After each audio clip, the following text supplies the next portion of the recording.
Folks, I have no idea if anybody's going to jump on right now, but you'll see the after effect. So I'm getting ready for my maintenance therapy course that I present, and just reviewing regs in preparation for my course content, make sure everything's still up to date. And sorry, I got distracted by my wife sending me a message. Anyway, uh, I got some questions the other day from somebody that took my online pre-recorded version of the course, and I want to just read her questions and then do this video and alert her that I've addressed her questions. She said, "Hello, I just finished your maintenance therapy webinar and have a few questions for you. Thank you. One, I have a long-term care patient with Alzheimer's. She had bilateral lower extremity contractures. Her heels touch her butt and legs are completely windswept to the right, to the point that her lateral right leg is flat on the bed when she is supine. Left hip replacement about 2 years ago, and I have no clue how it is even in the socket anymore." Boy, we've seen that, haven't we? "Needless to say, she is a constant repeat offender requiring therapy anytime she's screened. We range her and attempt to prevent decline by using braces, or now using positioning devices. Horrible carryover of CNAs.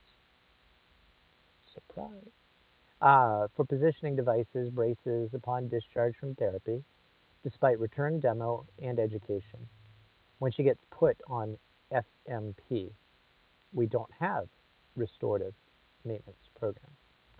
And this just always kills me. "She is someone I would like to put on maintenance.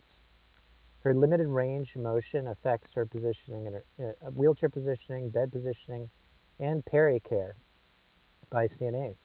We have, over the past on-off therapy year, managed to heal several wounds due to positioning devices and relieving pressure in certain areas.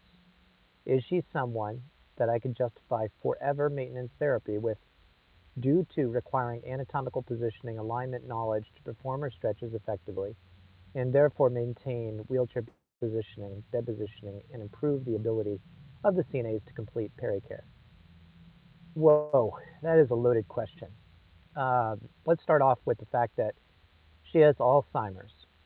Um, Medicare has made it pretty clear that you don't have to have a progressive disease to get maintenance therapy, but it obviously helps your complexity standpoint of the case, proving that you're needed.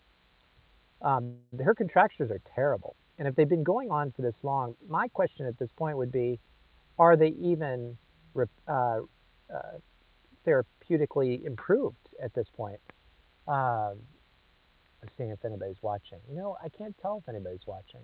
That kind of stinks. Um, can they be therapeutically improved at all? And I would say I would really assess hard for joint play. You remember learning back in school joint play? Like we would expect with that kind of contractures, if they were relatively fresh, she would she would have firm end feel, and therefore that's stretchable, right? That's soft tissue. But a couple things to keep in mind, especially about the knees. When knees are chronically flexed, and most Alzheimer's patients develop hypertonia as their disease progresses, what happens is the tibia will translate posteriorly on the distal femur. And what you'll end up getting is laxity of the PCL, which should be taught in flexion, and you'll end up with lack of joint congruity. And you might remember back from kinesiology the roll and glide principles, or arthrokinematics, of the tibia moving on the femur requires glide in the same direction as roll, tibia on femur movements, because of concave on convex. And I would look carefully at her knees. Is the tibial tuberosity anterior to, or at least close to in line with the patella or distal femur? It'd be a little bit hard to assess with that much flexion, but is it posteriorly translated? In which case, in order to get extension, you're going to have to anteriorly translate that tibia somehow while you're doing the stretch. So is that skilled? I would probably say yes. That's going to take a lot of manual therapy to work this lady out. The other thing is, have you considered serial casting? If she's that contracted, no amount of therapy per day is going to help unless you do some long-term stretching as well. And having done serial casting and seen it work wonders with neurological patients when I worked at Kennedy Krieger up in Baltimore, I'm a fan. I'm a fan. And it takes skill to apply, skill to monitor, and of course, skill to assess progress and do it again. So have you considered that? Uh, Something to keep in mind. Okay, let's go on. Yeah, this lady is in terrible shape, and I have no idea how her hip's still in place. And you know what you're probably, I'm guessing, not able to see is how much pain is she in from this chronic positioning. And another thing about positioning, people that become so contracted like this, the question then becomes, is it a flexible deformity? And this goes along with what I was saying with hard and feel or firm. Is it flexible? Is it flexible but not tolerable? And is it fixed? So some people you might be able to stretch them, but because they've had such long-standing changes, is it safe? One of the things that might be worthwhile, and again, we're talking about somebody with chronic progressive dementia who sounds like it's very advanced. Who knows their longevity? But I would probably opt to bug the doctor about getting get a portable X-ray in there and get some radiographs of her knees and hips and see what kind of shape they're in. Have they remodeled because of this chronic malpositioning? How about her lumbar spine? That chronic tweaking. I can only imagine. She's got to be in pain. Dealing with the pain issue and knowing when and where to stop on stretching also lends itself to skill, which might mean that you have a maintenance patient on your caseload. Um, I think you've got a good possibility, but we're not really talking about maintenance necessarily at this point. We're talking about rehabilitation. You're trying to get range back, and you're going to have to throw everything under the sun at this lady, like heating modalities, special stretching techniques, modalities perhaps for pain, though you got to be careful with dementia patients, manual therapy techniques. Um, this lady's going to require a lot of skill if you're going to get anywhere near getting her out. But I would start with the radiographic evidence that it's safe, especially her lumbar spine. If she's that advanced, I'm going to guess she has osteoporosis. I'm going to guess too much tweaking on her back, not a good idea. Likely she has compression fractures. I'm just saying. We want to take a look at that. So yeah, I think you have a good point. And here's my beef about functional maintenance versus restorative maintenance. There are times, so functional maintenance, having the patient just repeat the function over and over again to make sure they maintain it, versus restorative, which usually looks at exercises, balance, strengthening, range of motion, etc. Sometimes you've got to do that restorative to do the function, right? If all I ever do is the function I do every day, I will decline. I have to do exercise, especially as I age, to keep in shape, to maintain the function. And I think there's, well, frankly, plenty of scientific backing for that. And whenever I hear about facilities saying, oh, we don't do restorative anymore, I'm like, oh, the old expression, gag me with a spoon, comes up to my mind. So anyway, good question, good case. I'd be curious to find out without HIPAA violating details what happens.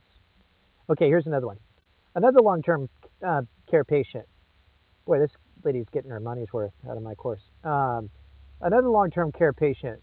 Parkinson's disease and Alzheimer's are his main diagnoses. Ooh, double whammy. I'd question whether he has Parkinson's or Alzheimer's or just Parkinson's-induced dementia. But that's just an aside. He can walk up to 20 feet with a rolling walker, min to mod assist, but requires a therapist cueing to prevent scissoring and to even advance his feet and weight shift. All right. It says CNAs are unable to ambulate him with a functional maintenance program. Why? Why can't they learn the cueing? That would be my big question. How bad is it? And you want to find a way to objectify just how bad his problems are during the gait cycle that makes it impossible for somebody to discern. One of the principles behind maintenance therapy is variability of the patient. Visit to visit, is the patient variable? And that would make it unable for a non-licensed person to really handle it effectively. So I would definitely document that. So naturally, he declines from screen to screen and needs to be picked up due to decline. And that's his right, of course. His walking isn't functional, however. I will question that. What makes walking not functional? And I know Medicare's definition of, functional walking, etc., but what are some of the benefits of maintaining function? First of all, if you can get up and walk, chances are your transfers are going to maintain better.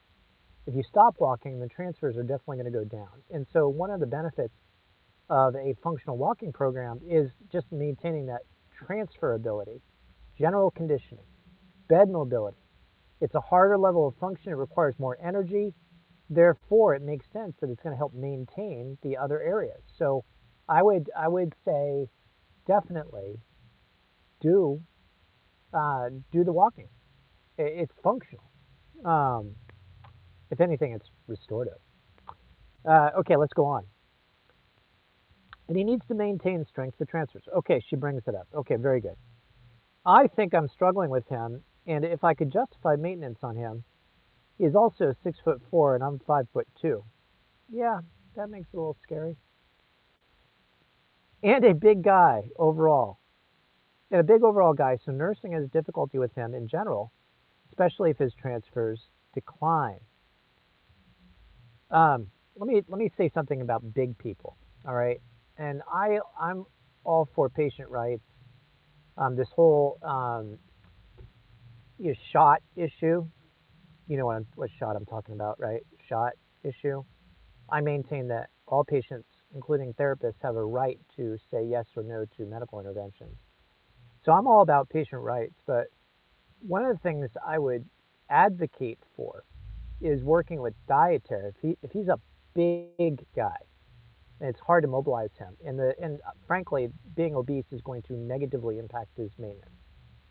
Working with dietary to get him to lose weight would be hugely helpful to everybody involved, including the patient. So anyway, that's just an aside. Okay, so nursing has difficulty with him. Okay, so I think I'm in my head saying I can't use his size as an excuse. Well, yeah, you can. Yes, you can. You got to keep yourself safe. So yeah, if it's not safe for you, uh, and we're talking about like two-person assist now, even in the course of doing maintenance with him, you're probably going to need extra help, or get him to reduce weight so you can manage him better, or get another therapist that's bigger than you to manage him if you have that available. Okay, let's go on. I also don't know when he could come off maintenance therapy. He won't be at any level that any CNA, no matter the size, would be safe to walk him. At which he doesn't walk, his transfers decline each time. All right, you just answered your own question. You answered your very own question. Maintenance can go on ad infinitum, forever, if it is impossible to turn over that maintenance to non-licensed people. That was basically what Glenn Jimmo in the maintenance case was suing about. Coming off therapy, declining, and going back on, and coming off and declining and going back on. And so if you're looking at this guy and saying, there's no way I will ever be able to take him off therapy, then maybe you won't. Maybe you won't. Okay, let's go on. Number 3, documentation question. I work in a SNF with 3 PT and 2 PTA. Naturally, some therapists are better at documentation than others. If I personally initiate the maintenance program, would it be best practice for that patient to stay on my schedule to ensure proper documentation to the best of my knowledge? That's awfully presumptive of you to. I'm kidding. I'm kidding. I think most of us that are good documenters generally know we are good. Um, and so I find no fault in you for tooting your own horn. Um, and yeah, if it's a maintenance case, you got to justify it. You got to justify it. So I would maybe, what did she say? What discipline she's in? Oh yeah, okay, she's a PT. So I would say for you, you've got 2 PTAs. Work with the better of the two and have them do some of the visits so it's not all on you. Uh, but the better of the two in terms of documentation. And, with that much staff in one building, I think you could safely find one person that can share the load with you. Because it's good to get second second opinions in there too, to work together. Okay, let's go on. If the patient ended up on another PT schedule and the documentation is inadequate, does that come back to bite me even though I haven't been treating? Well, no, each therapist's documentation is on them individually. But it might ultimately boil down to being against your case for keeping them on maintenance might hurt. That's definitely going to happen. But you're going to have to give yourself rest times, obviously vacations, and sometimes just even if you let them write one note, are they going to suck that bad for one note, or well, don't answer that question. Are they going to allow a slightly different perspective that may be a sign that something's a little different, which really helps the maintenance case. So I say periodically allowing somebody who maybe is not up to your standard for documentation to take them, do a note, and just kind of cue them, like, hey, give a little extra. I think that might actually help. It changes things up because even the best of us documenters tend to get repetitive over time, especially with maintenance patients. And I know this because I have a maintenance patient I've had for months. Months. So yeah, it's easy to get repetitive. Okay, let me see what else.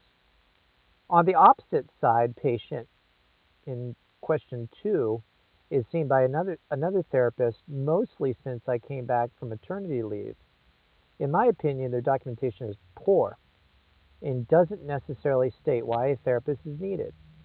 If he was to be picked up on maintenance, would justifying it in the day of switching from restorative to maintenance be enough, or would it be a red flag that all of a sudden someone is saying only a skilled therapist can do it?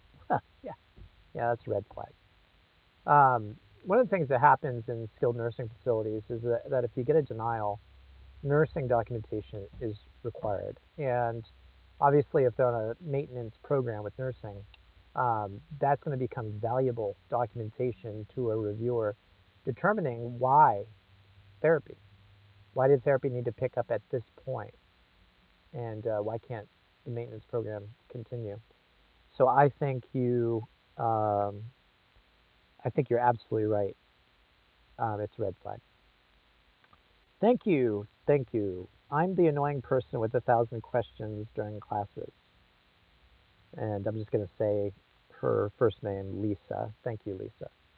I'm the annoying person that asks a lot of questions too. So if you don't ask questions, you don't learn. For some of us, right? And it's important to have dialogues. We grow by dialogues. I'm always learning. I've got a new job that's very different from what I had before, and have, I'm kind of in the groove now, starting to, but I still have questions. If you don't ask questions, you're dead, or you're in the process of dying. So you keep growing and keep asking. Anyway, I hope this helps. Hope this helps multiple people. It is no replacement, though, for my course that I'm doing tonight on maintenance therapy with allied health education. So if you can, if you want, join me online tonight from 8 to 10 p.m., where I will be spewing my knowledge in the area of maintenance therapy. And hopefully, that was kind of a bad analogy, but hopefully you'll get a lot out of it if you attend it. Um, it sounds like Lisa did. So, anyway, I hope you have a great night. Take care. God bless.